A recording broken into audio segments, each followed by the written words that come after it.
And the next question will go to Matt Dillahunty first. You're invited. You have invited your teenage daughter's boyfriend over for dinner. No, I haven't. Maybe she invited. You walk into the living room to tell them dinner's ready, and you find them sitting a little closer to each other than you're comfortable with. Dinner goes well, and the boyfriend goes home. What kind of conversation will you have with your daughter that night?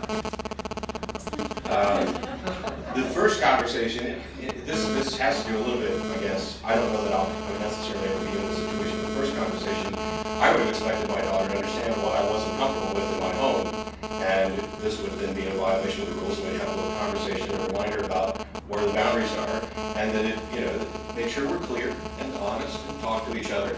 And if she's not understanding what I mean by boundaries, I'll be happy to talk to her boyfriend. The other thing is that there's this idea of personal responsibility is huge in secular moral systems.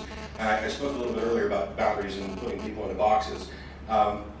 In the idea that we live in a vacuum is nonsense. Every one of my actions impacts everybody around me. And so teaching your kids honesty, teaching your kids self-respect, teaching your kids about boundaries, teaching your kids about personal responsibility is one of the best things you can do. Now, I just got married 2 weeks ago, so I don't actually, well, I guess that doesn't follow that I wouldn't have kids. I could have had kids anyway. But I don't actually have kids yet, though I will in the future if everything goes as planned.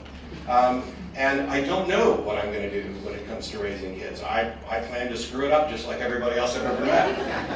But I'm going to do my best to screw it up less than some people have perhaps done it.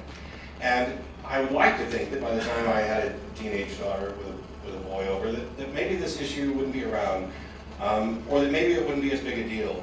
But I know that whatever kid that I have, I'm going to be able to talk to them.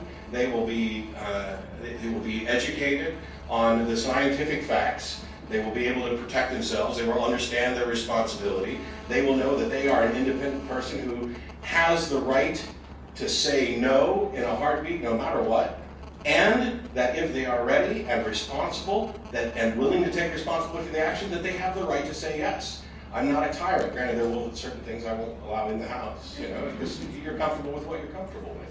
But I think that a lot of these problems just don't exist. Maybe I'm naive because I don't have kids yet. If you actually raise kids in an honest environment where they are comfortable coming to you with anything. Thank you very much, and now you're rejoined.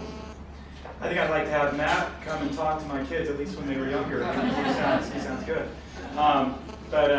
Yeah, I think after I showed the boyfriend my gun cabinet and we had a long talk, just kidding, it'd be a short talk. And I've got two teenage daughters and one that's just out of the teen years. So I've had some experience with this already, and so if I can give any help. I might call you later. But yeah, I totally agree with Matt. These kind of things should be obviously discussed before boyfriends come over, and hopefully you have an atmosphere that encourages open discussion with your children and these kind of topics. When the boyfriend's there and they're sitting next to each other, it's not the time to start discussing them. Although my best friend David that I mentioned, on his wedding day, his father gave him a book from the 1800s on sex. And on his wedding day, I thought that was a little, I guess it was in time, but barely. But it was about a 300-page book, so I had a lot of reading to do before the night came. But sex is a beautiful thing. It was created by God. It's Christian. My wife said Christians should have the best sex in the world, and I blush every time I think of that. But it's true. God made it for a reason, and it's not just procreation, although that's part of it. Again, going back to the Christian belief that we are more than just a body, we are also souls. There's a spiritual aspect to what we do when we have sex together.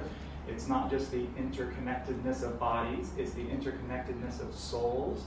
And that's why having premarital sex can be devastating emotionally, because you're ripping apart something that wasn't meant to be ripped apart. Of course, there's other consequences too from that, but certainly having these kind of discussions with your children as they're growing up is the way to do it. Okay, let's have a hand for both of our speakers.